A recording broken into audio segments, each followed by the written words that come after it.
Rock Island Line. I'm your host, Annika O'Melia. Today's guest is someone who has spent nearly his entire life in service to our city, Mark Poulos, the 6th Ward Alderman of Rock Island. Mark started from humble beginnings right here in our dear city. He went on to serve in the military during the Vietnam War, and after coming home, dedicated 33 years to the Rock Island Police Department. He saved 4 lives during his time on the force, something not many of us can say. Now, as a city council member, Mark brings a lifetime of public service and a lot of hard-earned perspective to some of the biggest challenges facing Rock Island today. In this conversation, we talk about Mark's life story, his years on the police force, and we take a deep dive into one of the most pressing financial issues for cities across Illinois, the police pension system. It's a thoughtful and candid look at how we got here and what's at stake for our community going forward. Here's my conversation with Alderman Mark Poulos. Welcome, Mark, to the Rock Island Line. It's so good to have you here. Thank you. Thank you very much. Said this is your first podcast. It is my first podcast. And you just told me you think you have I have a face for radio. a face for radio. So, Thank you for the invitation. yeah, I appreciate you. You're Mark Poulos, and you are the alderperson for Ward 6. 6. Mm-hmm. Okay. So before we get into your ward, how did your journey with Rock Island begin? Whether it was your generation or your parents, but how does the journey begin for you in Rock Island? Actually, my grandparents were living in Rock Island, across the street from what used to be the Service Rubber Company, and I was living in that area as well. And this would have been the mid '50s, and when they were going to put in the Route 92, they closed the school down that I was going to, called Hawthorne School, and then we had to move. We moved over to, believe it or not, a railroad boxcar with no lighting, no plumbing. It was we were not of well means. So what year was that? That would have been about 57. So 1957. Yes. And then we had to move over to Moline because at that time we didn't have the ability we couldn't afford to live in what was then called the Arsenal Courts. But we later moved into the Arsenal Courts, and then from there we moved back over to Moline. I come from a broken family, so that it was kind of rough, but I considered myself a West Ender. I knew a lot of folks as a young child. I knew a lot of folks in the West End when I was living down there. Did you know Jim O'Melia, my husband's dad? Because he grew up in the West End, the O'Melia family. But if you left to Moline and came back, and you might not. We were back and forth, and I don't think I ever had the pleasure. Yeah. My loss. Yeah. But it sounds like it would be fair to say that you grew up in poverty. We did. At that point, there weren't programs available. I remember one time where we lived off of a cake mix for an entire week because we didn't have any food. So we didn't know any better. We survived. You survived, and you lived in a setting with no running water, no electricity. Yeah. It was when people come to me now and they say, you don't know what it's like to live in poverty, I come back and I say, well, I kind of do. Yeah, your journey in this world began in precarious living conditions in the city of Rock Island, and kind of mobily moving back and forth between cities depending on opportunity or availability of housing or security.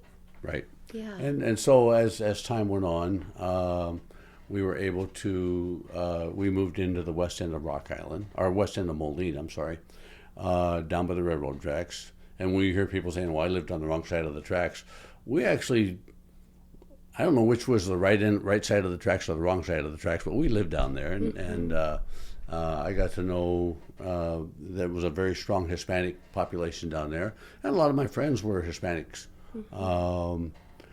So as time went on, we were able to get a little bit better off, if you will, and then probably more people that have that story than will admit to it. Yeah.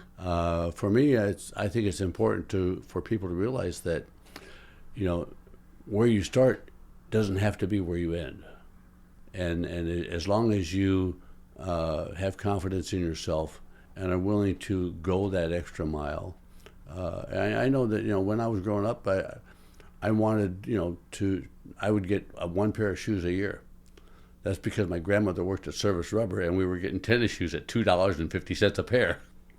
But I went to work at the age of maybe 13. I had an uncle that had a little sandwich shop downtown Moline, and he said that I could come to work for him he paid me a whole $1 an hour. Wow. To hand wash dishes on third shift. Yeah. While I was going to school. So Yeah. it was like, and so I had a very good experience with that. I mean, it taught me a lot. It really did. It taught me the value of $1. Yeah.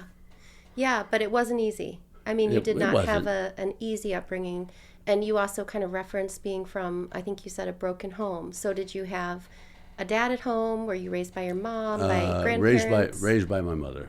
And again, the stepfather. And it was, again, it was a very rough childhood. Mm-hmm. So as time went on, the police knew me well because they said, well, he comes from a broken home. He's, not one of the pillars of society. And even though I had nothing to do with some of the things they were asking me, well, you are so-and-so, and we know the background of the family. You guys don't come from a high society type family. I'm like, okay. Yeah, so you had interactions with police officers by the time you were in junior high, or maybe they were interacting with your parents. It stopped in junior high. When I hit junior high, actually I was able to, because of my ability or my privilege to be in sports and what have you, people realize who Mark really was. It wasn't the kid from the wrong side of the tracks. It was hey, this guy, he's working hard. He's working at night. He's going to football practice during the day. He's doing wrestling practice during the day. And so it was. They realized that I was somebody that was trying to better myself. Yeah.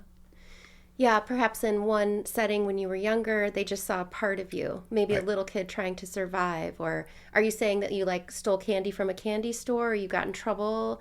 I didn't get in trouble. Or you were just around people who were getting in trouble. I was around people who were getting in trouble, and they said, cast you as that until they had a chance to see you show up as a different part of yourself in sports and in... Guilt by association, which is terrible. Terrible. Yeah, because when you're a child, you don't really have a choice who you're hanging out with. You do to an extent, but again, you're not thinking clearly. Mm-hmm. Mm-hmm. Your brain's not developed well enough to say, hey, might be a bad decision. You don't know the bigger world. You don't know the neighborhood outside of your own, or what kids in other parts of the country, especially then, you didn't have the internet. You couldn't see what, other homes looked like, other neighborhoods. So, but by the time you got to junior high, you started to engage in your community in a different way through sports and... Yeah, I had my favorite teacher in junior high school was my Latin teacher. And in high school, I started off with French, and then I had a very good friend of mine we were in high school, we were doing science classes together. And his father came to me and he said, you know what, you have the ability, he said, if you ever get the desire to go to med school, I will help you pay your way. So that was very, the man was just amazing. In fact, his son is my doctor now. Wow. So, wow. So those people in your community who saw you and saw something in you that you didn't even see yet in yourself, the seed that can plant of, you are a smart kid, well, you're a hardworking kid. I was hardworking. I don't know how smart. Well, that's cool. I mean, that's it's saying something. But he thought that he had confidence in me, and it was very humbling and very, I was honored because the guy was a genius. He was just absolutely amazing. Very good family man, and so yeah, he was just. It was a nice shot in the arm. Yeah, it was to say, hey, you can do better. Somebody does have faith in you. Somebody does have confidence in the fact that you can do better, which I think has guided some of the way I think from that point on. So you can see how a community holds up a mirror to its youth, and the way that community interacts with youth through, here's what I believe you're capable of. Here's the potential that I see in you. Here's almost the dream I have for your future, how that can actually shape the young people who are being viewed or that are having that mirror held up to them. I think that if we reach out to the young people and give them the trust and confidence in them, and that's not to say that whatever you do is going to be fine because I have faith in you. No, hold them accountable and say, that's not acceptable. This is what I would like to see you do, or let me help you with this, or let me help you with that. And again, I've made a lot of mistakes, and thankfully I've had people that were very graceful and said, hey, maybe you should do this, or maybe you should think about that.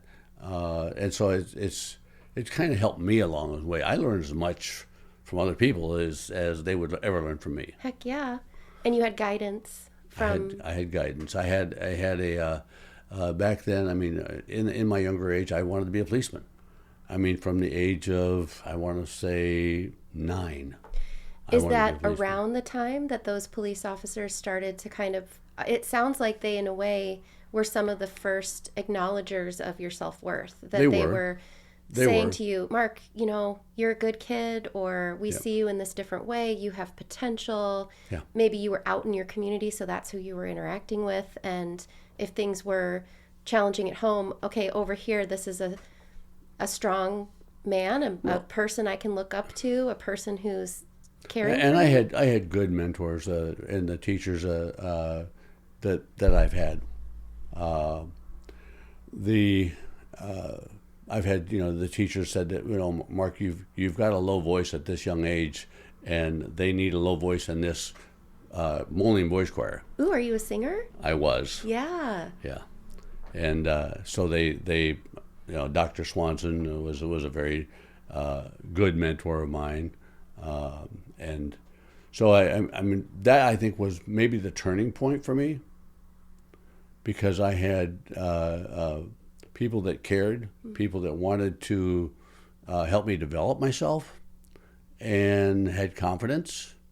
And I think that's important for a young person. It is, and it speaks to the importance of community. Mm-hmm. That we Absolutely. Are raised by a village of people, mm-hmm. and some kids need a stronger village because, for whatever reason, maybe they don't have that stability at home. Maybe financially they can't afford to do some of the activities, or when you have people kind of wrap their arms around you, it makes it possible to pursue your dreams, to move out of that station in life that mm-hmm. you found yourself kind of born into by no choice of your own. You just ended up. And that was during the Vietnam War, 1968.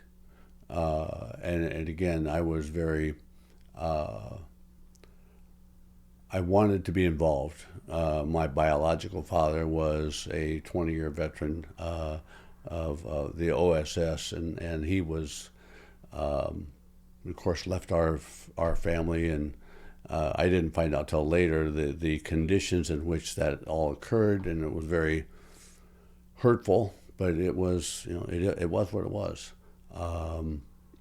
So I had this desire to serve. and I wanted to serve. Do you remember how old you were when you felt that? I want to serve my country. I want to be in the military. I want to say I was in high school by then. I had Congressman Railsback gave me a nomination to the Air Force Academy was full. The West Point was full. So he said, I've got one position open, and it's called the Merchant Marine Academy. And he said, it's just like the other academies, and I'm going to nominate you to go to the academy, which was a good shot in the arm. But I thought, if I do that, that'll be 4 years. The war will be over. And so I went and joined the Marine Corps. Yeah. I said, I will get my college education after I get out of the Marine Corps.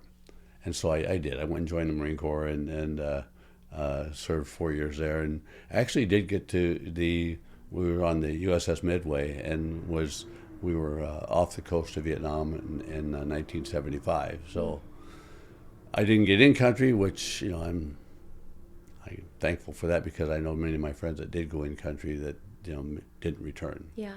So you had that experience of being deployed and being a Yeah. part of a war and then coming back to the United States in the 70s. Was a whole different time back then. People looked at you as being the villain. And so it's not like it is today. I mean, today people are starting to realize that, hey, Vietnam was never a war. It was a police action. I never saw anybody get a ticket, but it was people did not like the fact that we were over there. Yeah, both my grandpas were in World War II, and my great grandpa was in World War I, and so those guys coming home from war and being part of the greatest generation and very Right. celebrated, and then Right. the Vietnam War was really the first war or conflict where soldiers came home and they were sometimes being booed in the Oh, yeah. street as they returned from Spit on, serving their yeah, country. Yeah. My biological father was like I said, he served in Korea, and so I did my service in the Marine Corps, and when I got out, I'm going to backtrack here because I met my wife when I was at the age of 9. Oh, wow. So I've known her for 60 years. Wow. So because her father was a pastor at our church, so it was. But so we reconnected when I was aboard one of the carriers. I was aboard the USS America at the time that we reconnected. So you must have been writing each other letters. Oh, she was going to college, and I was on deployment. So yes, that was kind of we kind of got together. No FaceTime back then. No FaceTime back then. Yeah. So when I got out, she had just graduated college. So we were living in a place in Kankakee, Illinois, or actually Bradley, Illinois, and I was putting in because I still wanted to be a policeman. It was funny because when I was in the military, I wanted to be a policeman, but I was too short for the Army and too young for the Marine Corps. So it was kind of like, well, I guess they put me in a educational program that suited my abilities, and Yeah. So you're in Kankakee. You want to be a police officer. I came to Rock Island. They were going through the testing procedure. Okay. So is that kind of how you ended up living in Rock Island? Was because I came after back service, to Rock Island after service. coming back, and that's Yeah. where you found an opportunity to serve Yep. again as a police officer. Yep. We have these different moments of our life where we might look out and say, I'm good and the people around me are good, or I don't feel good about myself and the people around me don't feel good about me. Having been in the military, come back and had such a difficult homecoming as a Vietnam vet, what was it like to then put on a police uniform and interact with the public, not as a soldier, but as a police officer? It was different. Was there more? Did you feel respected? And No. Okay. No, Okay. It was actually the respect for the police officers back then. The police officers were they were hardcore. I mean, the whole relationship between the police and the citizens was different. And when I came on, we had it was going through a change, and not to say anything bad against the police officers that went before me, because they served in a much harder time. When I came back, things were, I don't want to say more professional, but more accountable maybe. In the 70s, then in the 60s? Then in the 70s, then in the 50s and 60s. Okay. Again, I wasn't a police officer back then, so I can't say for sure. But I know that we were, I had a chief that said, you don't even ask for a cup of coffee from anybody. Everybody, you don't take anything. You don't take a cup of coffee. You don't take a sandwich. You don't take anything for free. And back in the day, that I know some police officers that were, they were, because the payback in the early 60s and 70s was horrible. Horrible and I knew that because I knew what they were getting on their pensions. So the police officers back then were basically struggling to make a living at. Yeah. A lot of officers they left the police department and they went to the factories, which opened a spot for people like me. So you came back to Rock Island and started serving on the police department in Rock Island? I did. So what years did you serve on the Rock Island Police Department? I started 31 October in 77, and I left in 1 October of 2010. 2010. So 33 years. Yeah. So I was born in 80. Okay. So, you were serving the year before my son was born, so that's fine. Yeah, you were serving in Rock Island before I even lived here. There you go. But that gives you this long history to kind of understand the city, to understand policing in the city. I did, and I had several opportunities. When I came back to the Quad Cities, I had obtained my pilot's license and all that. I almost didn't get hired because I thought that I would not stay. And then they were stuck with me, and then they said, "When are you going to retire?" It was kind of like, but I was very grateful for being hired. I had some good field training officers. Went to the academy up in Cook County. I learned how Chicago does things. With all due respect, I think we do them better here. I've got a lot of friends from the Chicago PD, but I've got. I see how our administration has done over the years, and I'm very, very proud of what our police department does. So why, when you moved back to Rock Island, you became a police officer, you get ingrained in the community. Are there any reasons you chose to stay? You never really left. You stayed here, you worked in this force, you didn't go off to be a pilot somewhere, join a different police department. Why Rock Island? What's kept you here? The people. I think the people of Rock Island are friendly, and for the most part, they're genuine. And I don't care where you live in the city. I've got friends. When I moved into our neighborhood, we lived in we still live in the same house that I bought we bought in 1977. And we thought, well, this will be a good starter house. And then, like most families, they move up to a bigger house. But we decided that, hey, this house is good for us. We don't need a bigger house. So we stayed in that neighborhood. The neighborhood I stayed in was, my neighborhood now is very diversified. The neighborhood back then were not. And so they were very good folks. Some of them were older. So I've seen a lot of transitions in the neighborhood. I love my neighbors now and actually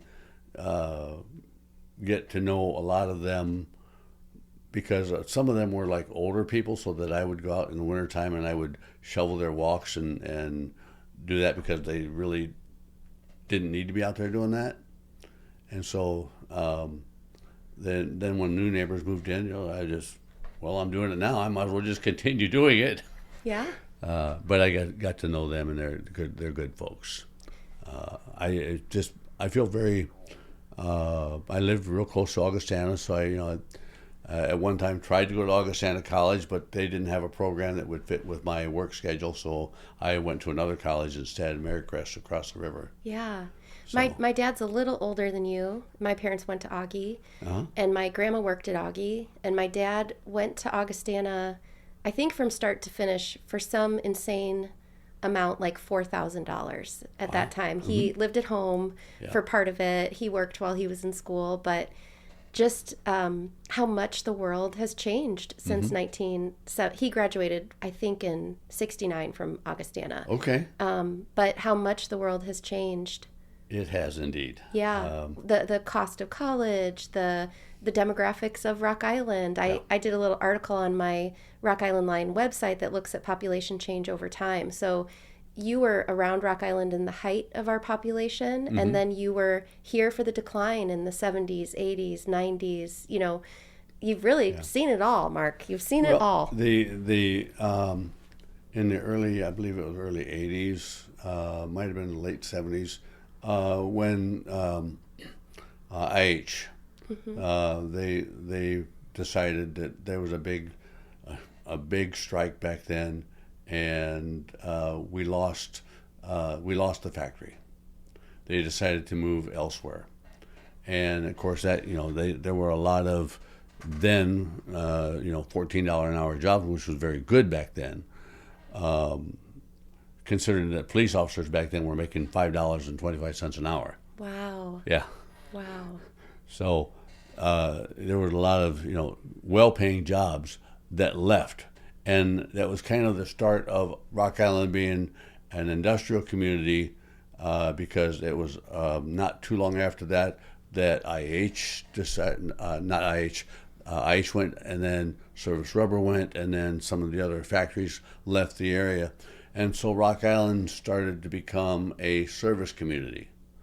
And as such, that causes a bigger burden on each of the taxpayers, each of the residents in the city, because there's not the high number of 50,000 people going down to like 30,000. Yeah, I think we lost 15,000 people from after that era where the factory jobs went elsewhere. Right. People left for different opportunities.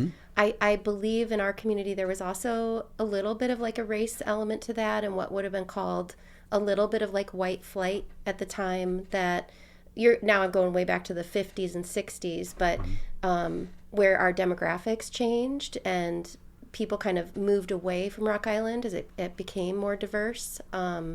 That's a little piece of the story too, but we lost a lot of our population, and our population has changed. And and you've seen all these transitions, and you've served in the city through all those transitions. I spent in the early 80s, they transferred me over to undercover work. So off and on, I spent about 8 to 10 years undercover, working with different sects of the community. I've worked Rock Island, Moline, Davenport. I was able to serve in the entire Quad Cities. So that too was a very informative stage of my career, because I learned about people. I learned what it was like on the other side of the law.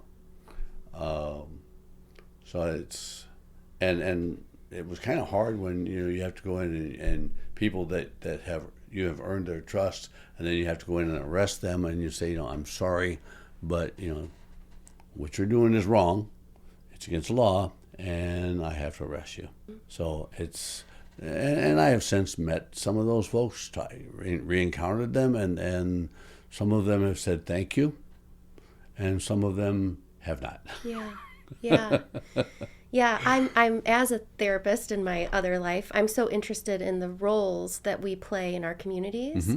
And we're all complicated human beings. There's different parts of us. There's a part of me that has a lot of empathy and can understand why anyone would pretty much do anything. It's a part of me. It's not all of me. And, there's a part of me that is the therapist, and I have a specific role in that. And so as a police officer, you're invited and actually hired to be a certain role in your community, and it must come with, like you said, like I maybe you liked one of these people so much you wish you could not arrest them, but in the role that you're asked to perform in a community, that's your job. Yeah. And that might bump up to other parts of you that feel differently, or Yeah, and it's a matter of integrity. You, as much as you like this person, you have to. Sorry. You're fine. Are you talking about the squeaky chair? The squeaky chair. It's okay. It's a very difficult task to do. Yeah. And I've had to do tasks that, even one of my family members, I said, hey, I'm sorry, but you have a choice to make here. And you can do this and we can work things out, or you can do this and it'll go another path. Yeah. But it's I had a chief that said, we're all about integrity, and he was right. I've had several chiefs. Do you have a favorite? You probably can't say. But I kind of remember the chiefs over the years. Is there anyone who comes to mind that you just really respect how they operated? And we'll exclude the current one just so you don't have to try to. Well, say actually, Chief McLeod, Chief McLeod worked with me when we were undercover. Oh, okay. He worked with me for a while, and I have a lot of respect for him. He is a man of high moral value. I also worked for John Wright, super nice guy. Very, when it comes to a tough decision, he would say, "Well, what do you think should be done?" And I would put back, but at that time I was one of the commanders, and he said, I would tell him, this is what we are being taught or being told that we need to do. This is what I think we should do. And he would say, okay, then go forth. Scott Harris, another guy that fellow Marine that was very high moral value, very good chief. He would, if you were wrong, you were wrong. If you were right, he would, even if you were wrong, he would say, okay, how can we fix this? So I've had the benefit of working with a lot of really superb chiefs. Yeah. Larry Lingenfelder, back in the day, he said, Mark, we're about getting an airplane and flying it over the city. And I Chief, I said, I don't think we really can't afford that.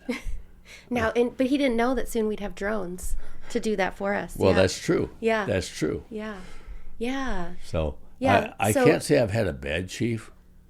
I think that the city has done a very good job of the selection process and vetting the candidates to be able to do the job. Yeah. And through that work, I mean, you've probably seen all parts of the city. You've seen so much change. You've seen development through service to the city. I've had a lot of good experiences. I've been fortunate enough. I had 4 life-saving awards that you're in a situation like, how do they get out of that one? Yeah. So. And that means you actually saved someone's life? Mm-hmm. Wow. Yeah. Wow.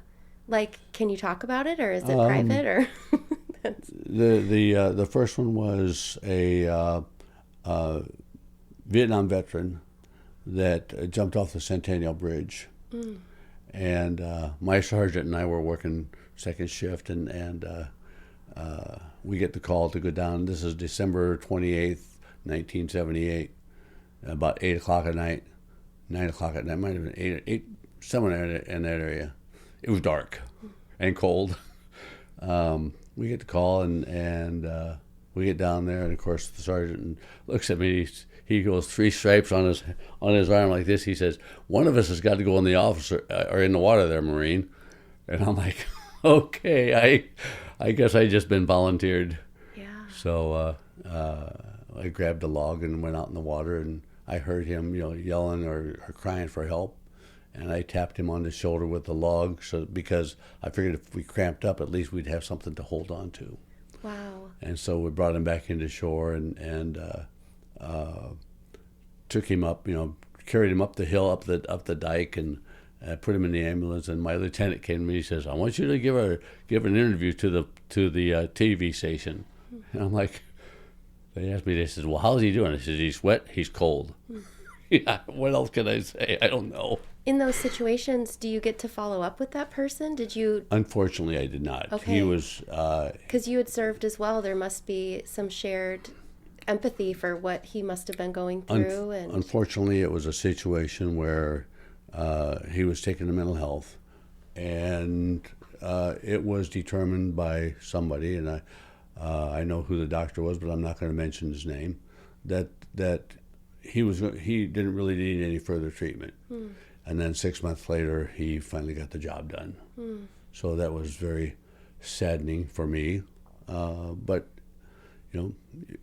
I'm not accountable for somebody else's decisions, and I don't even know if the doctor would have made a different decision had he seen that.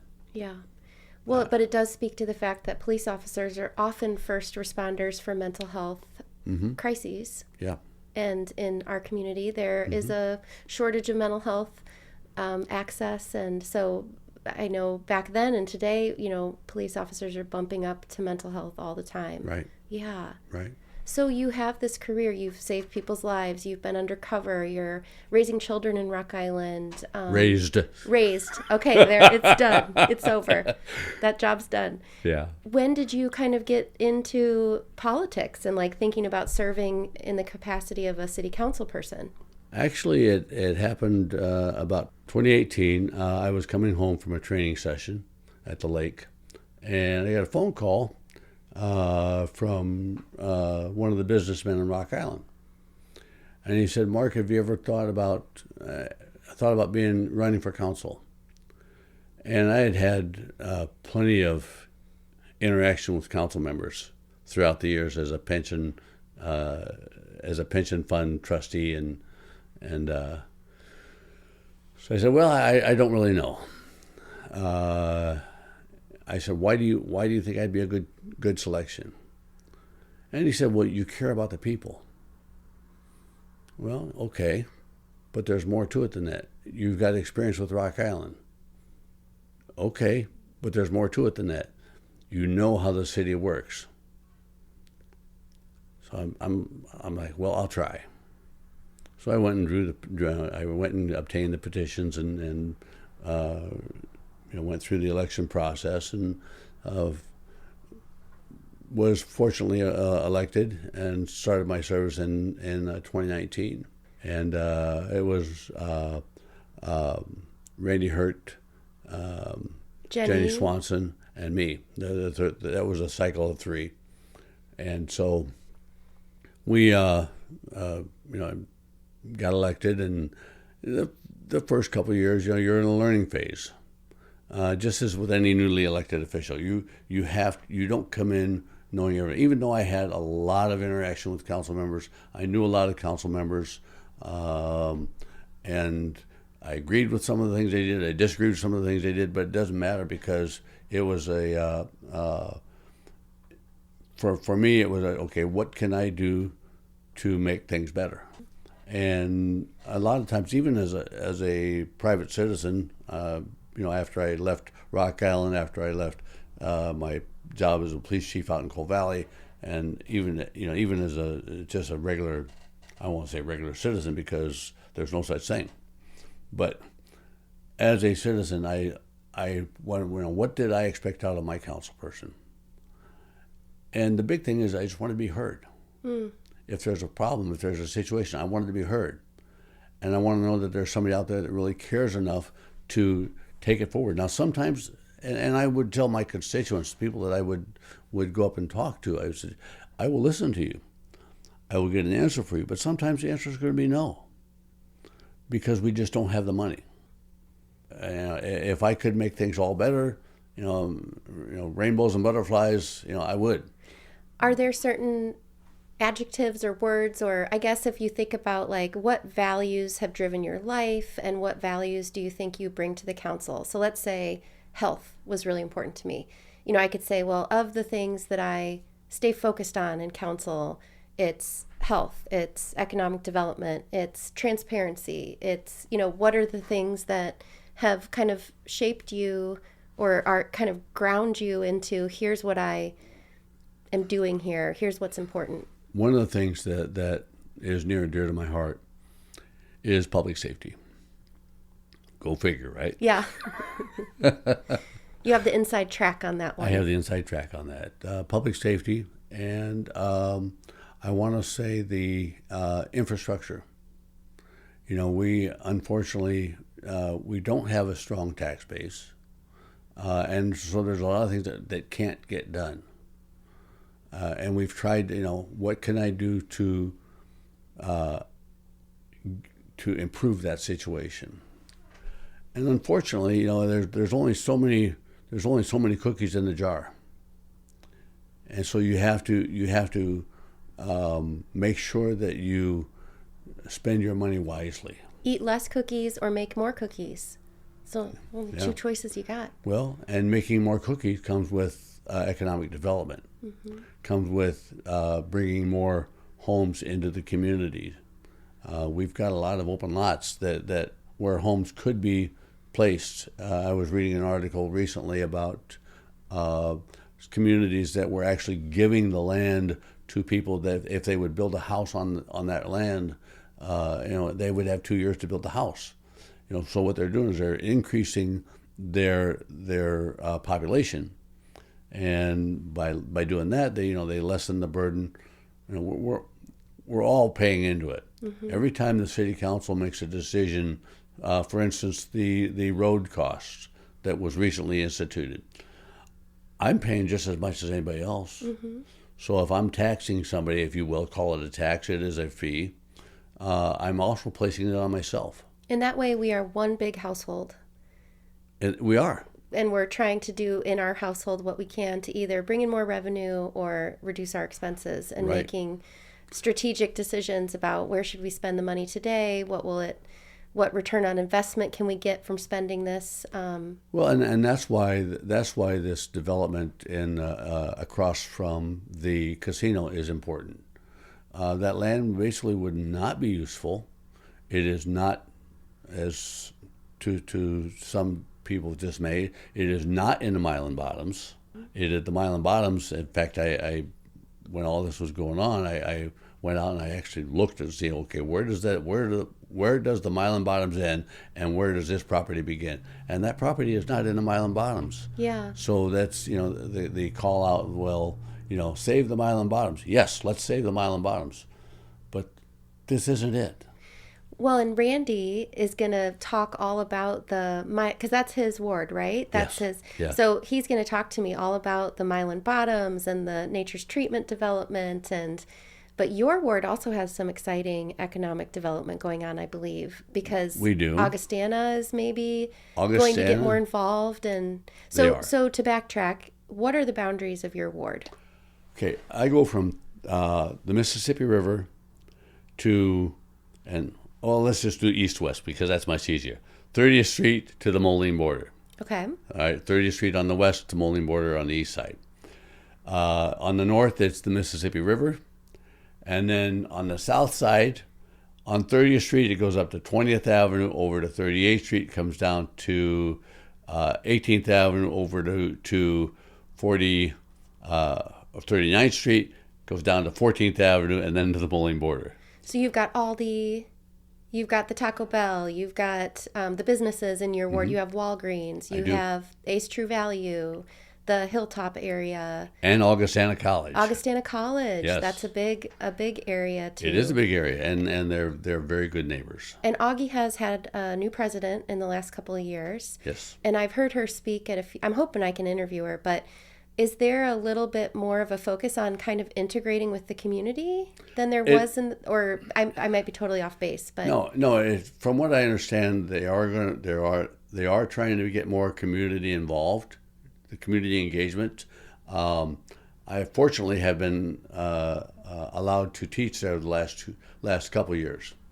It's scuba diving, so it's not a big class. It's cool though. But so I can interact with some of the staff there at the college, and I've been able to interact with the new president, and a ton of respect for her.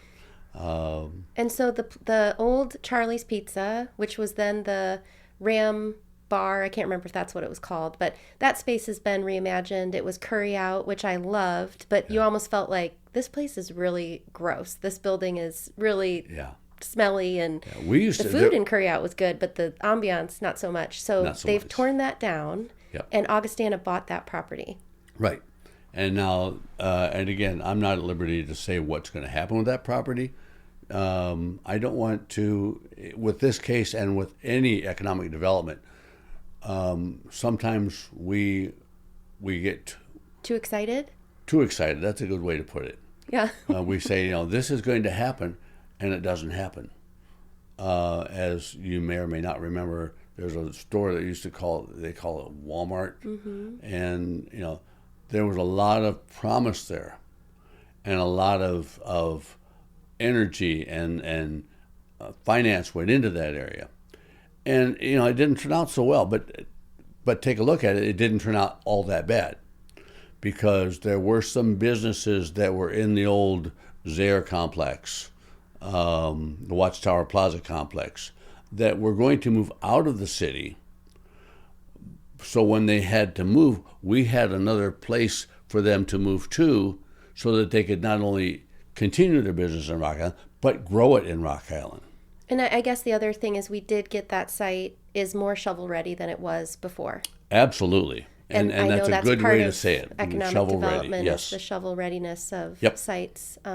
So it wasn't a total loss, but still is a financial kind of albatross for the city to contend with. There are folks that don't understand the process that a project of that magnitude goes to. I talked to a local city manager, Decker Plain. I've known him for years over in Bettendorf. And they when I first became a policeman, they were a bedroom community, and they have grown. And I asked Decker Plain, I said, "How did this happen?" And he said, "We had some investors, and we had a council that was willing to take a chance. And sometimes those work out very well, sometimes they don't. And I don't think it's fair to the elected officials, whether it's my group or groups prior, to say you did this wrong. No, they were told, hey, this is still going, this is going, this is going, this is going, and at the last minute, it didn't. Yeah. So I don't blame the council members for that. It's like, how do you have a process for these public things where the point shouldn't be pointing fingers and saying, you messed up, you're so bad, it should be, but we should also be able to have a process where we say, what happened? Right. Let's study it. Let's learn from what didn't go right, and let's apply those lessons to the next adventure without, because it sounds like I'm sure every city council person, for the most part, is doing the best they can. I think right now we have a very good economic development department. There are some things that I think we can improve on. I know that our former mayor was very focused on economic development. We have the federal courthouse downtown, that's going to be, when that is up and running, that is going to be, I hate to say it, but an anchor building. Oh yeah. And how many millions of dollars went into that project, or the why MCA, I'm going to say it wrong. It's the YWCA. YWCA. Downtown. Right. So we've had, it seems like I've been saying this, like if you were going to buy a stock in Rock Island, now's the time to buy. Absolutely. You know, that we're kind of at that place right before a lot of growth where it's a smart investment. You should move here. You should move your business here. This is the time to, yeah. Yeah, had I known several years ago, I would have bought Apple stock. Yeah. In your district specifically, you have the Hilltop District, which is such a hub of business and has a little identity of its own. It's kind of a place for college students. It's got all the antique stores there. I mean, it has a special little Radical Effects brewery. Yeah. It seems like there's a lot of potential in that Hilltop area. There are a few places that I'm sad to see that are not as active as they used to be. Yeah. Vis-a-vis Mulkey's, because during my career as a police officer, that's where we would go and eat breakfast. If you were on third shift, you would go to Mulkey's. Well, I used to go to Lee's Liquor as a kid because that's where my parents and all their friends would hang out for all their college events and reunions. So us little kids would run around Lee's Liquor. That was a sad one to see go. I live about 3 blocks away from Lee's Liquor and could always hear them on Friday night when they had their loud music, and it was like, yeah. but it is what it is. It's Sally's is pretty cool. That Al's Burger is in your district. I mean, you have a lot of the probably restaurants. Mm-hmm. Yeah. And I'm very glad for that. We have the bus depot moved there to Columbia Park, which I would say that I'm very proud to have had some effect on that, because our pension fund actually bought the stocks, bought the bonds so that save the city some money, so that they didn't have to go out and sell the bonds and pay $250,000 to sell the bonds. So our pension fund and the fire pension fund, we got together with our advisors and our attorneys. Can we legally do this? Yes. So let's do this. We'll save the city some money, and we'll move forward a lot faster. Wow, that's a creative use of moving some things around there. Then our thought was that every time you pay off the bond, you're actually paying yourself. Mm-hmm. Mm-hmm. So that's less money that would go to a company out of Peoria that wanted to buy the bonds. It stayed in Rock Island. Yeah. Well, there are two things, that I am really curious to talk to you about, but I don't know how much time you have or if we can get into it. It's still Friday. Okay. We're good. Do you have to be out of here by a certain time? No, I don't. So one, I'll just throw them both out there. One is the pension issue, and then maybe for a different conversation, just the kind of that community relation between police and community. But today I kind of want to ask you about the pensions. Pensions, okay. Yeah, the reason being that as I talked to Jenny, I talked to Ashley, everybody always talks about pensions, the bond on the police department, and the Walmart deal as these three kind of financial obstacles that we face. And in hearing that, I'm like, I don't really understand the pension crisis in Illinois. And so I thought, because you've been so heavily involved with pensions, you could help me understand that. I started working, I've got about 40, since about 1983, maybe, 82, 83, that I started working on pensions. And again, back then, we had widows that were getting the survivor's pension at $130 a month. Wow. You can't live on $130 a month. Yeah. So over time, the benefits had gone up, and they actually went up when salaries went up. We had that huge increase in salaries. I want to say maybe mid 80s, where the salaries bumped up, where we were no longer we actually hit double digits, had made more than $10 an hour. Mm-hmm.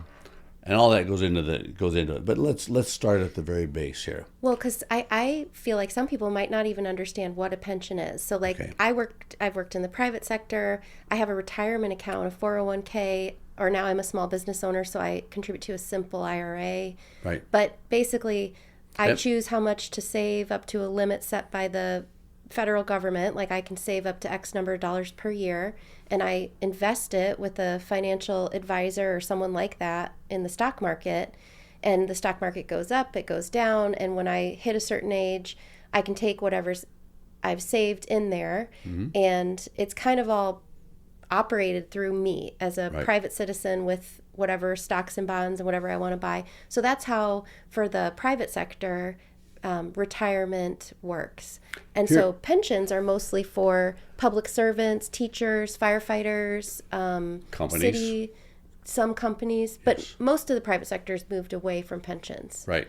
But they are a tool really to provide security and almost like even a recruiting tool for public sector employees to offset maybe teachers don't make as much, but maybe they have a good pension. Or so will you explain, like, how does a pension, let's say you hire me at the police department tomorrow, and so now I have a pension, how does that, what is As a police pension? officer or as... We'll say as a police officer. Okay.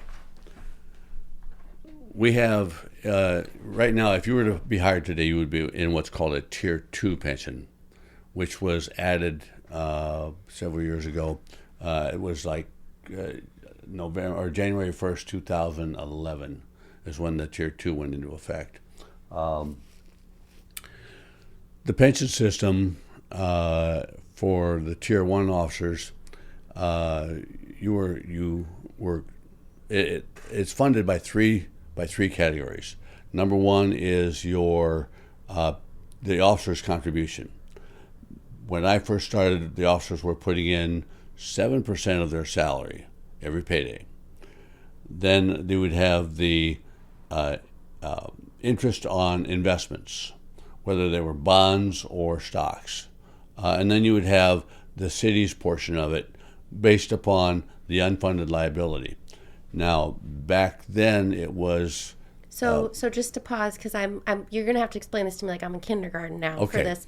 So the police officer would put in 7%, or you said now it's more like 9%. 9.91 to be exact. 9.91. Yeah. So that's all coming from the police officer's salary. Yes. And then the city doesn't automatically put in a portion to each check to match it like a private company would. Right. Okay. So the city's part is just making up...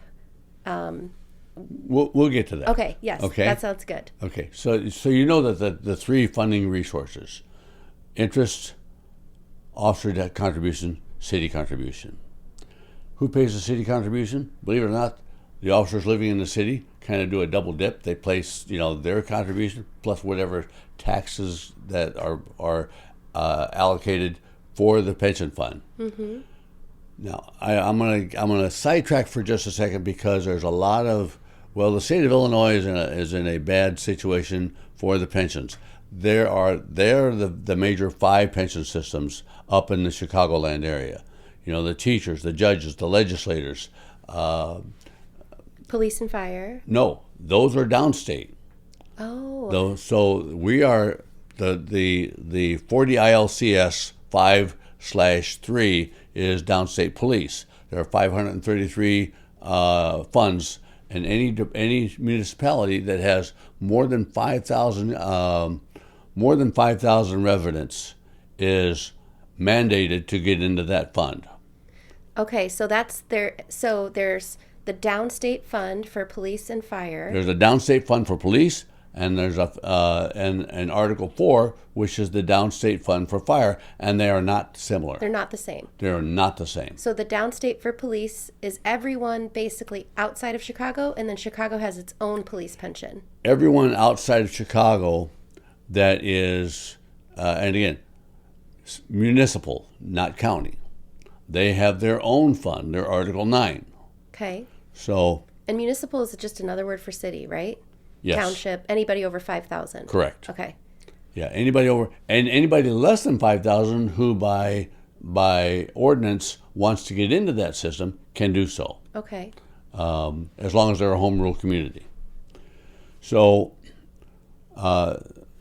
when I started, we had $5 million in a fund, and with that, every month we would pay the pension benefits. Okay, so how are the pension benefits figured out?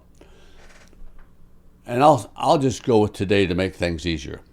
A police officer serves up to 10 years to be vested. Now, that's for Category 2. Category 1, 8 years to be vested. And then up to 50 years, when you have 50 years of service, or 20 years of service at 50 years of age, you can draw a regular pension. Now, you can also draw a disability pension if certain criteria are met. Let's say a person with PTSD, a person who is, we've had officers that have broken their wrists, broken their hands, unable to carry to do the job of a police officer. Lost a limb, something like that. Right. Yeah. Right.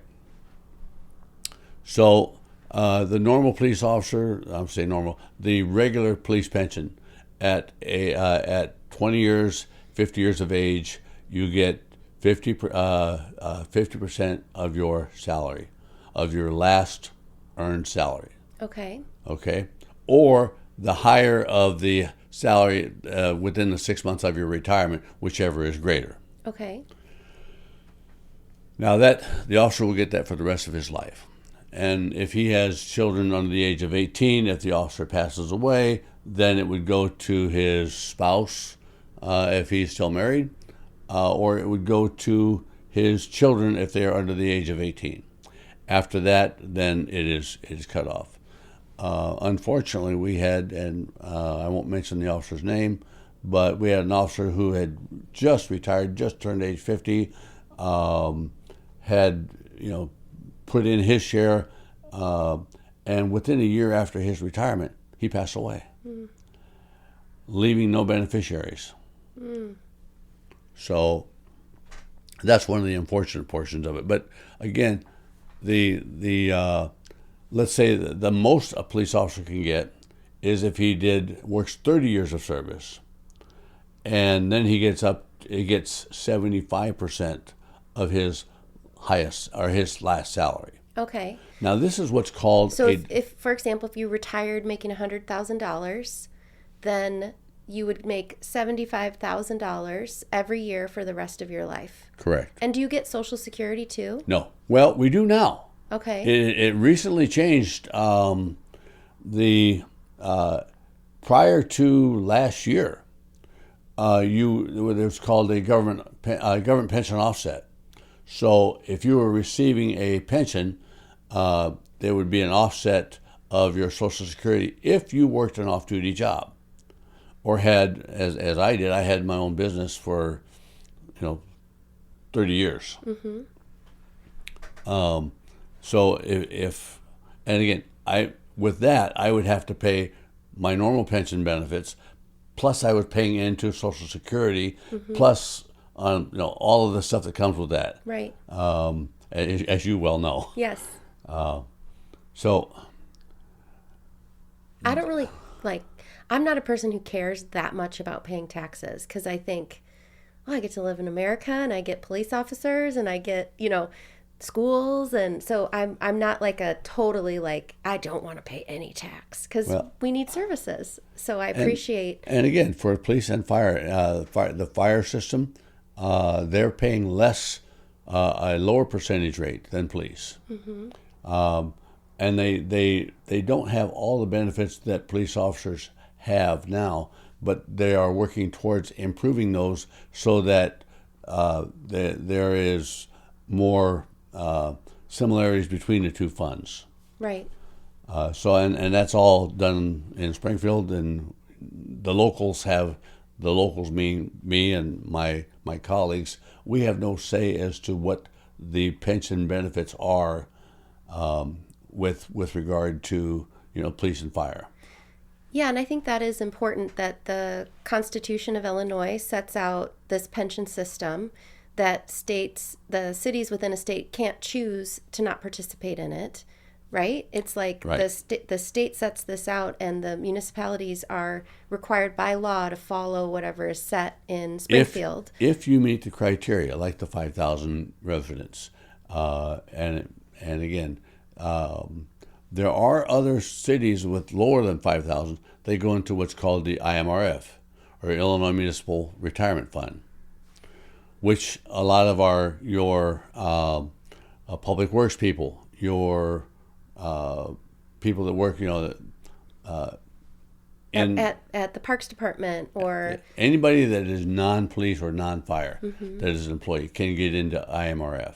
the city manager, people who Yes. just work for the city. Yes. Yes. And those two funds, again, the IMRF is there's two types of funds: a defined benefit and a defined contribution. Police and fire and IMRF are defined benefit. Your 401k, that is a defined contribution. Right. So what you're saying is a defined benefit is they're saying you will make 75% of whatever your salary was. So they're defining what the fund owes you. Right. Whereas a defined benefit is here's what you're going to put into it. Here's what the company will put into it. But we don't know what you're going to get paid out because that's going to really depend on the performance of the stock market Right. and what's available in the fund. Right. And so one of the, I'm guessing, issues with pensions is maybe when they were set up, people were living until they were 70 or 7. I mean, we're living longer. The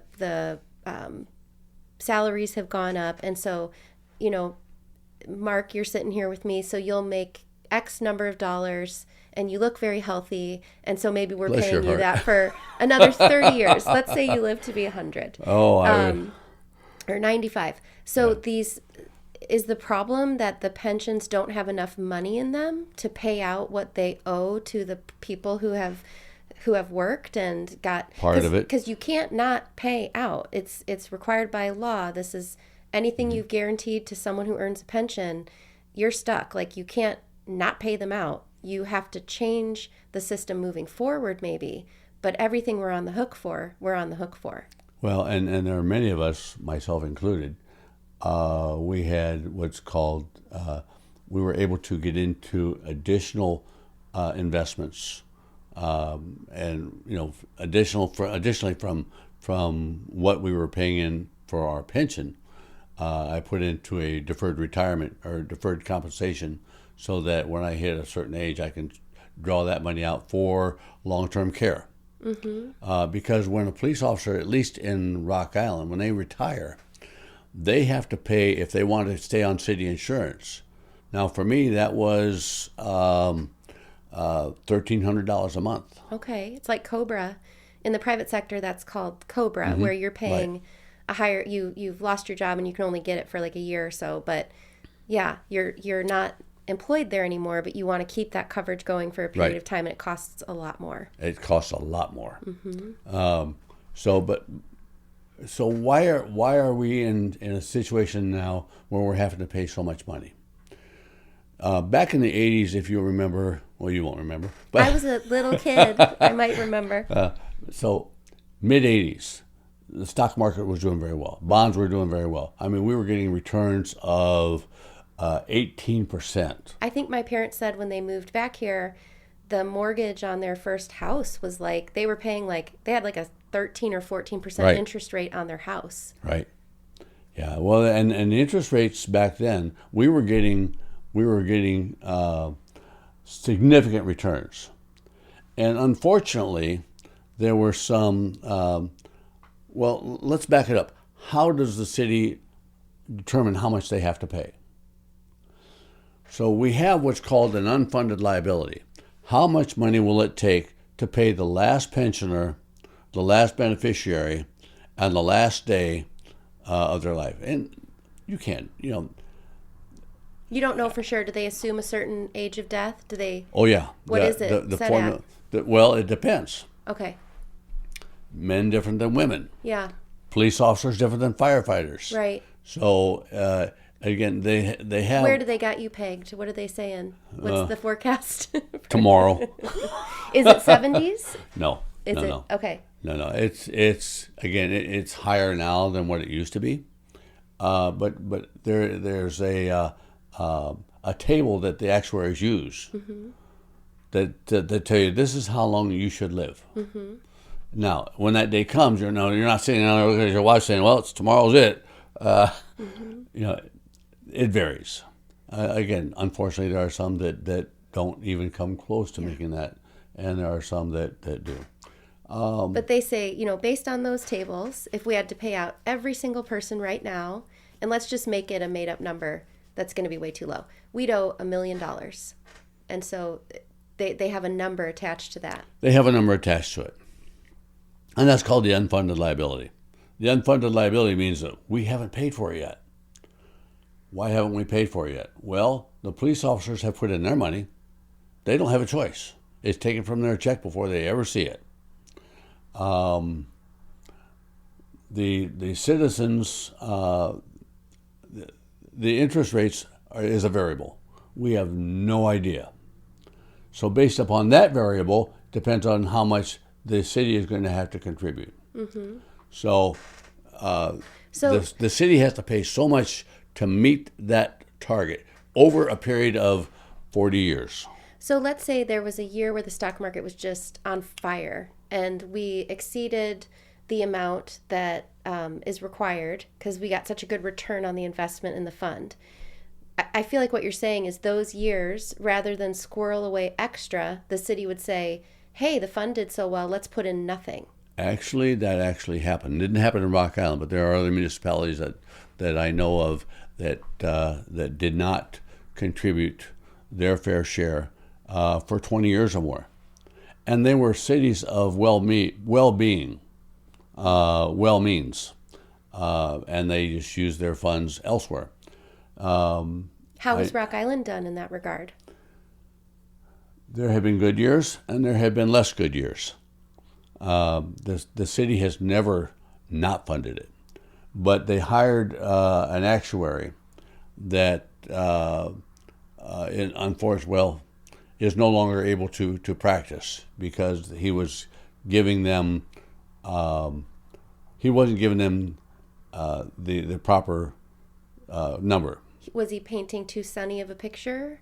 I'm sorry? Was he kind of painting a sunny picture, like you're not in as bad of shape as you think you are? He was, and again, this unfunded liability based upon is what percentage of your assets are, what's that percentage with regard to the liability that you have.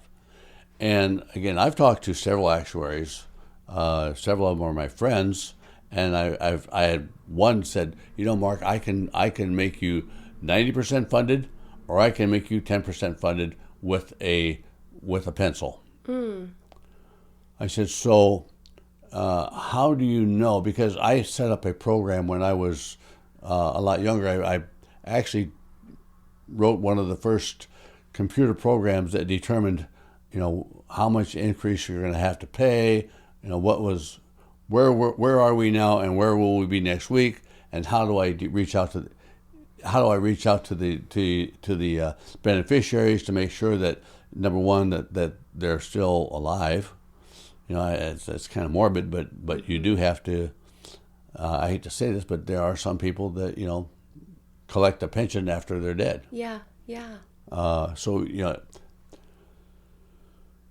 what happened is there was this actuary said, well, back in the 80s, you were getting 18%, and you'll probably get that next year. So we're just going to go with 8% return on investments, when we were getting 6.5% or 7%. So that 7% to 8%, 8% means that the taxpayers, the city has to fund less. Mm-hmm. And 7%, obviously, they have to pay more. Mm-hmm. So when the actuary, this actuary would say, well, you should be able to get 8%. And there was no way on earth that we were going to get 8% because the market wasn't doing that. That period of time was like 4 years where the market was just crazy. I mean, it was an investor's dream. Yeah. And the returns were very good. So they hung their hats on that, and they were misinformed, and unfortunately that led to the city being underfunded. And what years are we talking about here? I would rather not say that. Oh, okay. Because I don't want to identify any prior elected official, because I know that they were misinformed. Yes. And so it would be unfair for me to say, you did it. You underfunded. Well, they're doing the best with the information that they have. Right. And what I've found just doing this little dip into trying to figure things out or educate myself. I mean, I think I'm a smart person, but all this stuff is very confusing. And if you're not steeped in it, it would be hard to not just listen to an actuary. I mean, they have an accounting degree, and to trust the city is paying them to provide a service, to trust that they're giving you accurate information. Well, and there were some actuaries. In fact, the actuary of which I speak was actually barred from the College of Actuaries. Yeah. Because he was going to certain municipalities, and they would say, well, we want you to get the number to make it 8% this year or 8.5% this year. And of course, that would mean that whatever funding came in could be reallocated to street improvement. Right. Another one of my favorites. Yeah. So it was unfortunate, but again, I'm not going to hold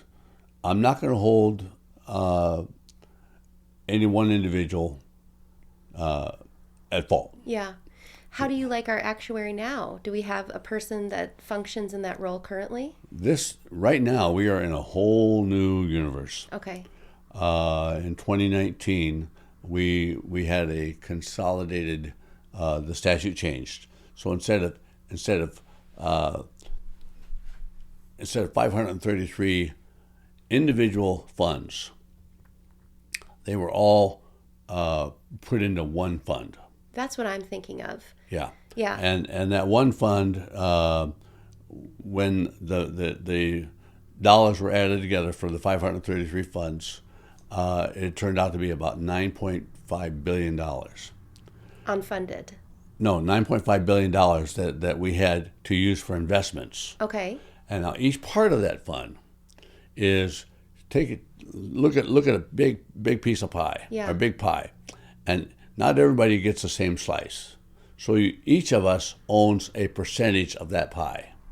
So when that if the market turns in 7%, then each of us get our portion of what we have put in of that 7%. That makes sense. It does, and that way I'm not paying for. I'll call out East St. Louis because they had some rough times, and so I'm not paying for any underfunding that they may or may not have had. They're still getting their fair share of what we call of proper. I would say proper management. I will say lucky decisions. Because nobody can control the market. Yeah. We look at things that you would not believe. It's Well, it's kind of the rest of the country. You watch your stocks and your portfolio go up. You watch your retirement go down. The pension fund is playing in the same swimming pool. It's just operated differently, where no matter how the market does, you have a guaranteed benefit at the end of your service. Right. And so you have to have these three funding streams to keep putting enough into the fund. You want to know the crazy thing though? What? I do. When COVID hit and people were not making the money that they could, people that were on a defined benefit plan were still out shopping in the community. They were still putting money into the community. So in that regard, the defined benefit plan kept certain things moving ahead, like the mom and pop shops. Because of the guaranteed income. Because they were still able to go out and have dinner at Mulkey's or El Patron, or pick a restaurant in Rock Island. Right. Right. They were able to weather that a little storm bit better. A little bit Yes. better. Yeah. So what is the current state of Rock Island's pension? Do you have an idea of how underfunded or funded, or where are we sitting right now? That would be a case that I would, because I'm looking at a much broader picture now, because I sit on the consolidated board. Mm-hmm. For the downstate Illinois. For the downstate Illinois police pension. Yes. Okay. Yeah. Well, it's what they call IPOPF. It's the Illinois Police Officers and Pension Investment Fund. Okay. So it's And so those meetings, you're kind of part of a group of people who are just kind of holding accountable the investors, like Right. where are you putting our money? Are you Right. being good stewards of it? You're trying to make kind of oversee or have eyes on Well, that. actually, we're setting policy on where we want money. I mean, there is some things that we have done recently, like we've said we're no longer going to invest in China. We're no longer going to invest in certain companies that are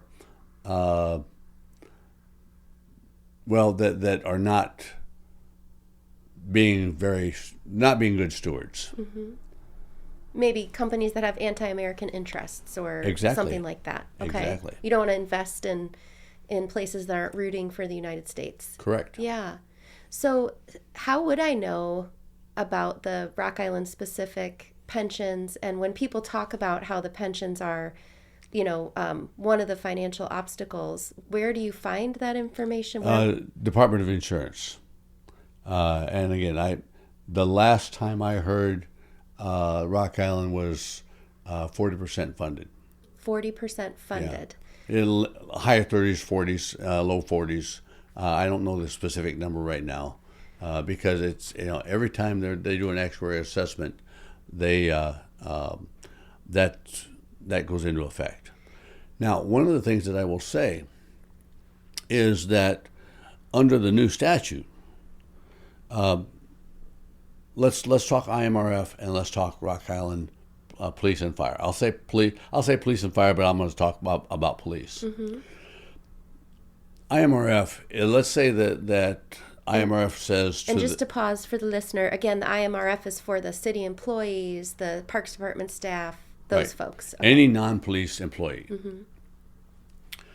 Let's say that IMRF says you should be able to return, or we should be able to gain 7% this year. And let's say that for some reason that we are having a negative return. Then the IMRF is going to come back to the city and say, by the way, you owe us another $500,000, because that's the interest rate that we should have gotten, we should have obtained, but we didn't because of the market. So the city has to pay that back. Okay. Now, and in years past, if we said, well, the city says 7%, the fund has the ability to say, no, we think you're going to make 6.5%. But there was no enforcement in there. There was no mandate to say, okay, you say 7%, so you're taking less of you're collecting less money for the fund. The police officers are still paying their 9.91%. The city is paying less at 7% than they would at 6.5%, which is what was actually earned. So that now you owe us $500,000, and the city says, well, we're not going to pay that. Well, then the state comes back and says, okay, that tax dollars that we were going to pay you for certain things, well, you're not going to get them. So when you hear me or some others that come across and say, guys, I understand what you're saying. You want to do 7%. We think it's 6.5%. Actually, our board chose 6.8%, which was actually voted on by mayors of other communities who also sit on our board. So we think that 6.8% is a better number, and right now we're not even to that number. But at least when you're doing a budget, you can say, okay, this is where we think we're going to be. Yeah. Okay, so let's say that we earn 7.5%. Well, great. We take that extra money, we reinvest it, and again, we close that gap. That makes sense to me, because we have no other choice. You have to fund this. Everything that's happened up until this point has to be funded. And I don't know if I'm thinking of it wrong, but let's say I'm a police officer. I'm going to retire at $100,000. I'm going to get $75,000 a year. Or let's make it less. Let's make it the 50%. So $50,000 a year. Over my career, I put in 10%.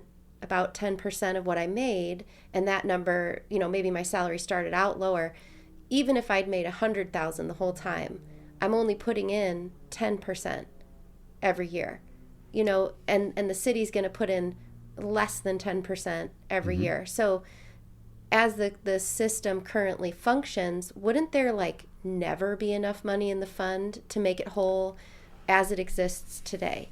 I mean, it's like Social Security. It's never going to be able to be fully funded unless the cities decide, our police, our city employees, our teachers are so important to us that we're going to put that money in that's actually going to pay out. There are some guaranteed communities, and you bring up a good point. There are some communities that actually go out and buy bonds and fully, they bring it up to 100%. Is that a good thing to do? I'm not sold on that idea. Okay. Do I think we need to fully fund it? Absolutely we do. But this fund is an ongoing fund. Okay, so when we say the last day of the last pensioner of the last day of this fund, unless something catastrophic happens, that day will never get here. Yeah. And I know there are some of my colleagues that say, Mark, why would you say something like that? Let's be realists. Okay? Now, does that mean that we really don't have to fund it? Absolutely not. It means that we need to be good stewards of our responsibility. We need to be able to. We need to take this money and invest it. We need not to hold the money back. I'm sorry, but the roads do need to be repaired. There was a time that even when I was on the pension board, we made 12% that year, and I'm like, I feel bad about taking the money, but we really have to keep in the good times. You put the extra money away. And is there a percentage that you think is a good one to aim for? If it's at 40 now for Rock Island, would you say, if you're at 70, you're in pretty good shape? Or is there a number that circulates out there that right now 2040 is the deadline date? We have to be 90% funded by statute in the year 2040. Wow. That's why the pensions have gone up, because they're saying, okay, by law, you have to be 90% funded by 2040, or the state government starts to remove funding from us, or what's the stick there for the government to? They can. Okay. Whether they will or not, I don't know.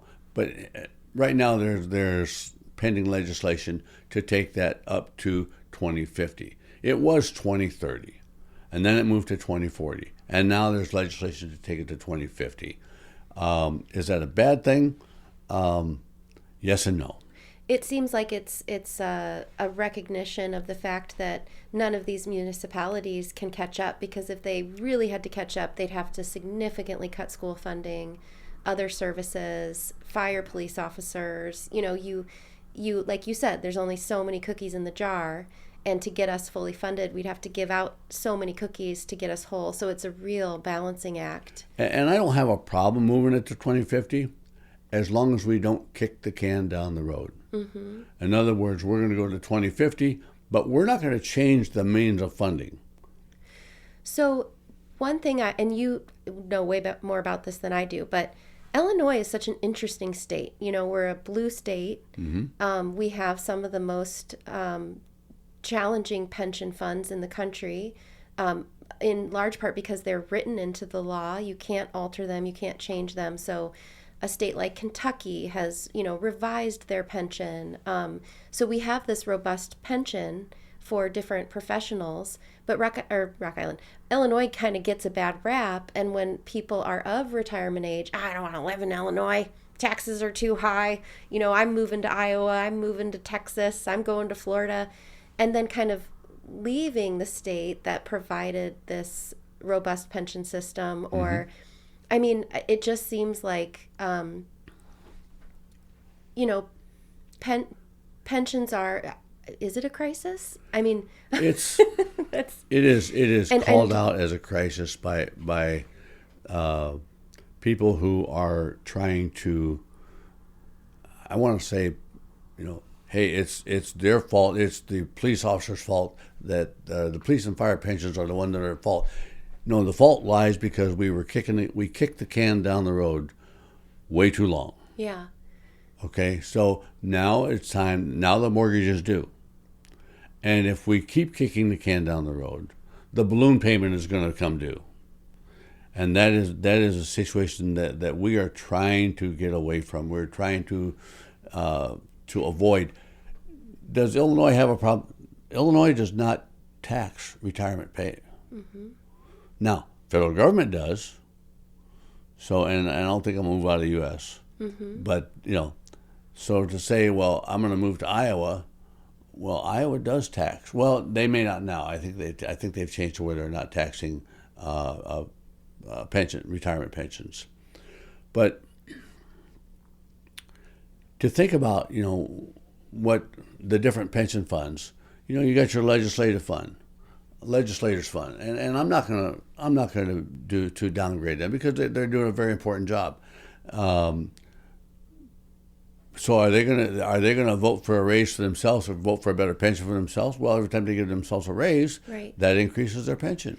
Well, and every little part, the police, the fire, the teachers, the legislators, the city employees, anyone who has a pension fund, the job is to advocate for your folks and to try to get the best pension you can and to, fight for that and to have people working in your profession have a good quality of life, to have good wages, to have good retirement benefits, to have good health insurance and, and everything that's happened has already happened. Do you see a time in the future where some of these funds, because the state just can't do it, where it's like, how do we shift toward a hybrid pension / private investment? Or do you see a future where police officers, teachers are in the normal stock market with 401ks like I am? Or, what do you think the future of it looks like? Several years ago, legislation came out where we had to, as at that time I was president of the pension fund, you're a new employee to me, and I have to sit down with you and I say, okay, you have the defined benefit program, but you may go into the defined contribution program. And we had to give the employee the option to choose, and it was my job to sit down or my responsibility to sit down and explain to you, this is what happens in the defined benefit program. Let's say 8 years from now you get sick, and you can no longer do the job. Let's say you come down, God forbid, you come down with cancer or something like that. Then you can get a non-duty disability, which would be 50% of your pension. Mm-hmm. But you had to have that 8 years. That would keep somebody from coming in. So Mark comes in on day one, and hey, this is great. I'm gonna get a pension. And day 2, I get out there and I twist my ankle and I can no longer be a policeman. And you have nothing. I have nothing. Yeah. But let's say I don't actually twist my ankle, or let's say that my back hurts, or let's say I don't like the color blue. So whatever reason, I can't be a policeman because wearing the color blue makes me depressed, and so I get what's called I go to my boss. I say, "Hey, boss, I can't wear the color blue." And of course, back in the day, it was like, okay, I really don't. You get used to the color blue. Too bad, so sad. Yeah, back in the day. Right. Okay. It avoided, or it kind of eliminated or reduced the reduce the not so genuine pension applications. Mm-hmm. If let's say I only work for the department for 5 years and I quit, I'm like, this is not right for me. Do I get back my 9% contribution, or does it stay in the fund? No, you can't get it back. Okay. You can ask for a refund on it. You can do that with IMRF too. I was in a pension when I lived in Canada. They did a pension system. Mm-hmm. So, and then when we moved back to the United States, I got my pension money back. But, mm-hmm. But do you see a point where, because I'm guessing if anyone's given the choice, do you want the guaranteed benefit or do you want the stock market benefit? You know, the defined contribution or the, I'm guessing that most people choose to keep going with the pension as is. The defined benefit program is actually, it's good for the community because again, like during COVID, during those times, those people are still out there living a normal life, pre-catastrophic event. Yeah. The downside of a defined benefit program, let's say you're in a defined contribution program, and you invested, I'll say because I had somebody come to me and ask me about, where would be a good investment, and that was during a time when the major auto manufacturers were, being bailed out, and the stock market for auto manufacturers was down to $1.19 a share. And so somebody came to me and they said, Mark, what if you were going to invest $10,000 for your daughter's college, where would you put it? And I said, well, look at these stocks here, and A, B, C, and D, they're at $1.50. But what they're doing, if you look at their management is staying strong. They are not giving in. They're going to stay the course. They're going to keep doing what they're doing. The stock market will rebound. Yeah. And so you put in. I saw an ad the other day. I could use Tesla as well. You could put in $10,000 into stock market A or stock A, and don't put all of it there because you need to diversify. But you put in that money there, and it'll grow. 3 years from now, that $1.19 a share is up to $19 a share. So your $10,000 is now almost $100,000. So you might be able to send her to 2 years of college. So I don't even know. Like, is Social Security managed the same way? Did the Social Security funds also go into the stock market to grow their? I have no idea. I should look that up. I have no idea. I mean, I think what is interesting is pensions. Pensions seem to fall kind of ideologically more in this, like, you work and you do a good job and you spend your life dedicated to service, and your government, your country, will make sure that you are taken care of as you age and grow. Well, and I think that is a kind of if you follow the rules in America, if you do the thing, that we're not going to let anyone languish after they retire. But it's more of a kind of progressive ideal in some ways, and I just wonder, is the track that the United States is on to expand that to the rest of the professions, to kind of, or is the American ideal that no, we're all kind of moving more into this kind of capitalist, like, you eat what you kill, and we're not guaranteeing anything for anyone, and it's there's kind of these two paths. And well, let's look at it this way. Let's say that let's say I have the ability to have a defined benefit and a defined contribution. And employee A is in a defined benefit program, and he works till he's age 50, and he says, you know what, I'm getting too old for this job. I don't feel I can properly do the job. I don't think I could swim out into the river and pull somebody back in. Right. And so he says, you know what, I'm just going to retire. I know I can work longer and I can make more, but I'm just going to retire. And I'm going to do what I want to do when I want to do it, or I'm going to be like most retirees, I'll work twice as hard as I did when I was working. So, and then let's say employee B, he comes in and he's putting in, let's say the same amount. He's putting in 10%. And when he hits 50 years old, he's got, let's just say, $2 million in his account.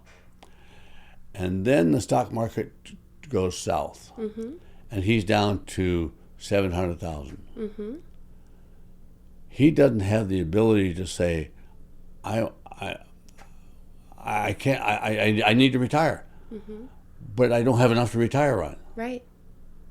I know, you're speaking my language. That's what my reality is. Yes. And it makes it so, like, nobody can retire at 50. I mean, you have to keep Well, working. you can. Have to, Well, you have to wait till you're 65. Yeah. To where you can start drawing Social Security. Mm-hmm.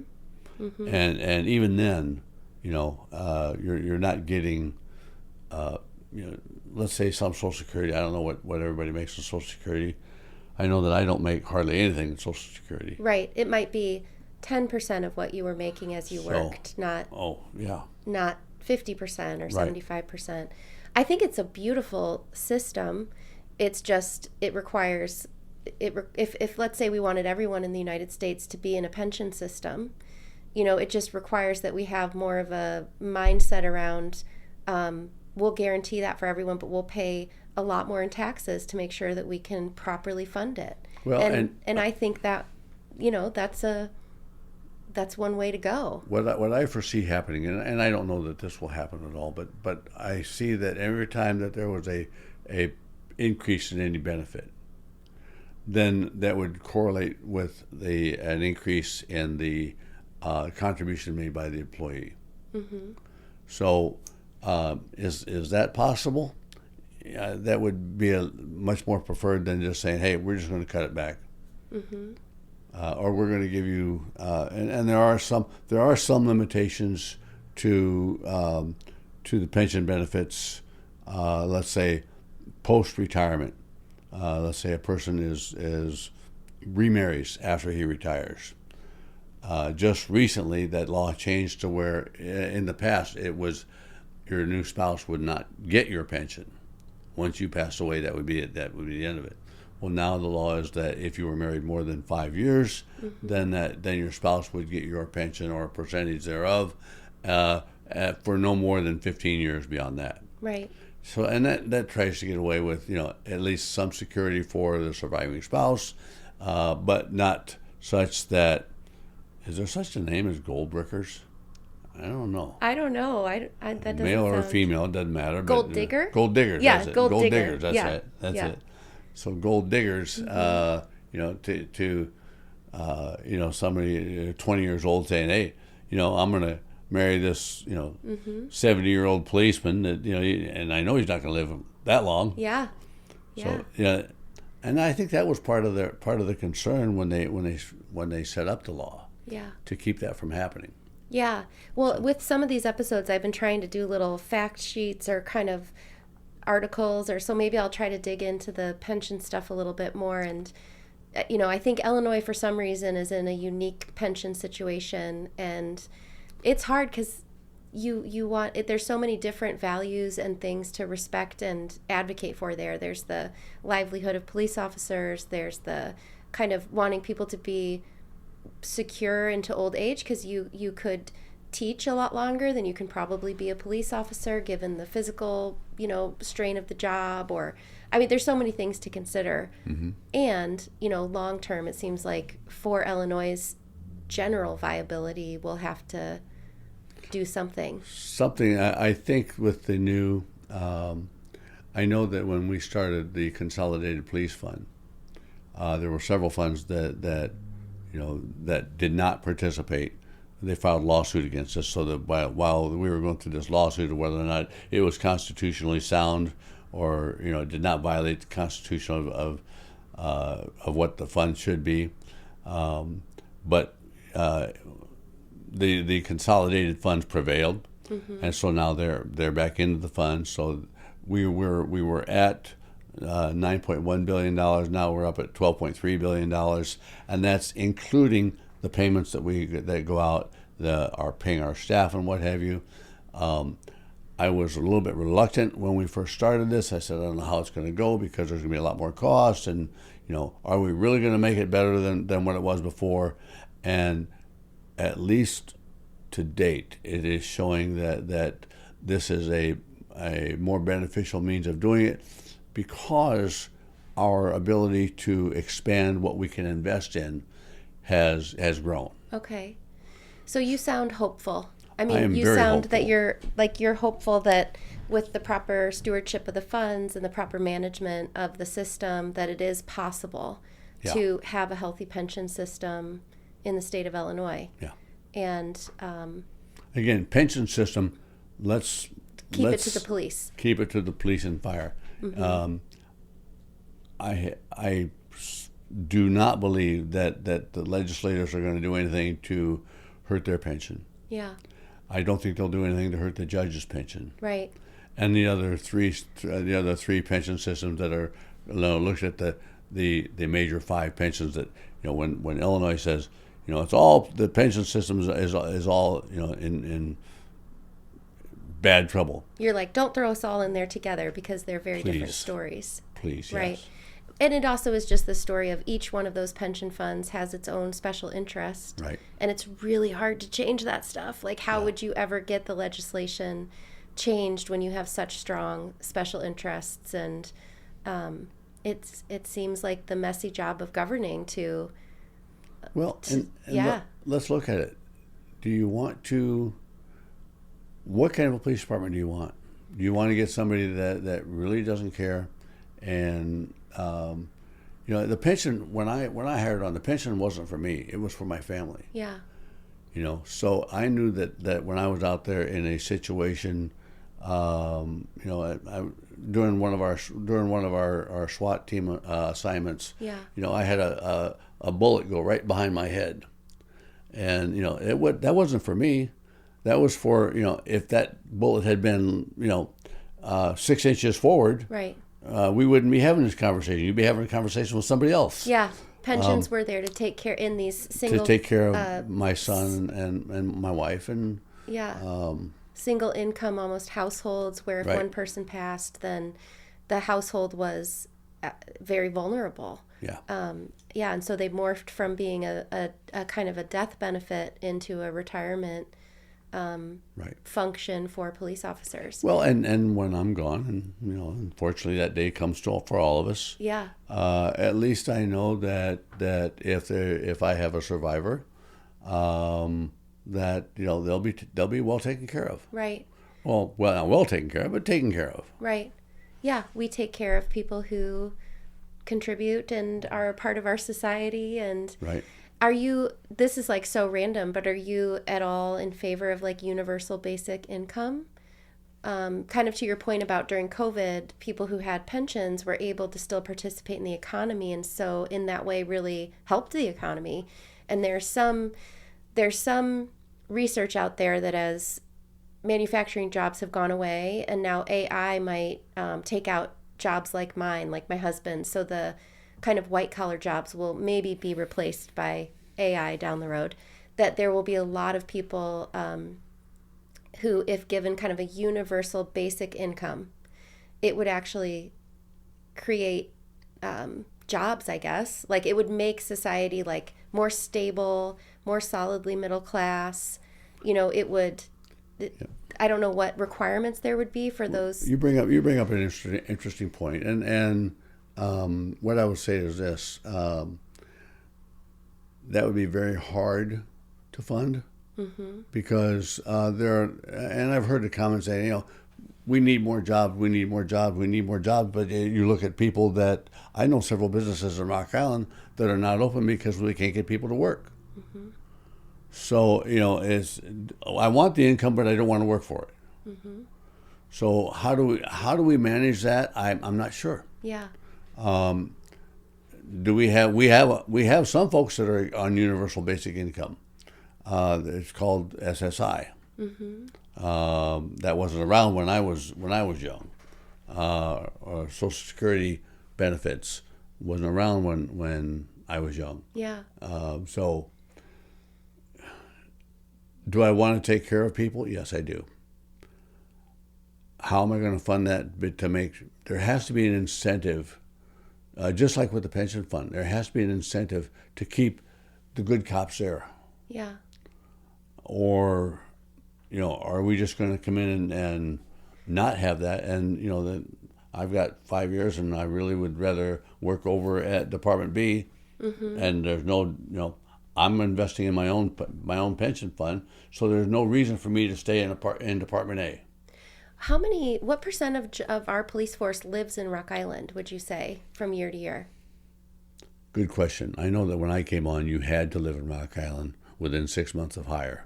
Oh, okay. Now that has changed, and I don't honestly know. Yeah, because that's kind of another issue with pensions is like, you have paid the taxes into your pension system in your city your entire life. Yeah. And when you have a force that is, let's say, 90% of our force, I'm making that up completely, Right. didn't live in the city, does that change any ways that you think about pensions or? No, because wherever they're living, they're paying into somebody else's pension fund. That's true, yeah.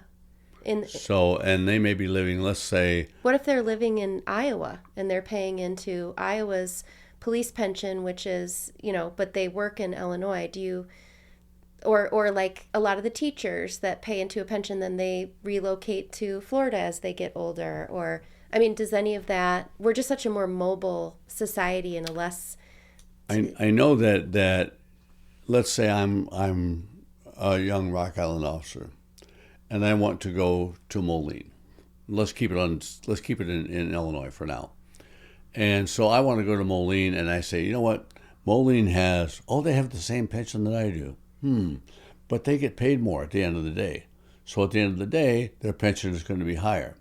I want to go to Moline. I want to take my pension with me. So I have to take all the money that I put into the pension fund, take it over to Moline, plus I have to pay an additional percentage above that what I would have been paid had I been there the entire time. Mm-hmm. So I have to make up the difference out of my own pocket to make it equitable. So in some way, pensions are a mechanism to keep officers where they are? Well, it does happen that way. Mm-hmm. It does happen that way. Is it a good reason for a person to say, I stayed in Rock Island because of the people? Yeah. I had good bosses. I was treated fair by the city. And whether I had disagreements with council members during the time or not, I still respected them. We can disagree and still walk away as friends. Yeah. Yeah. Well, this is also interesting. I feel like I'm just trying to educate myself on all the things that float around the city. And 2 years, no waiting. Yeah. Yeah. Well, and you've just seen a lot. I've been very fortunate. Yeah. Blessed, if you will.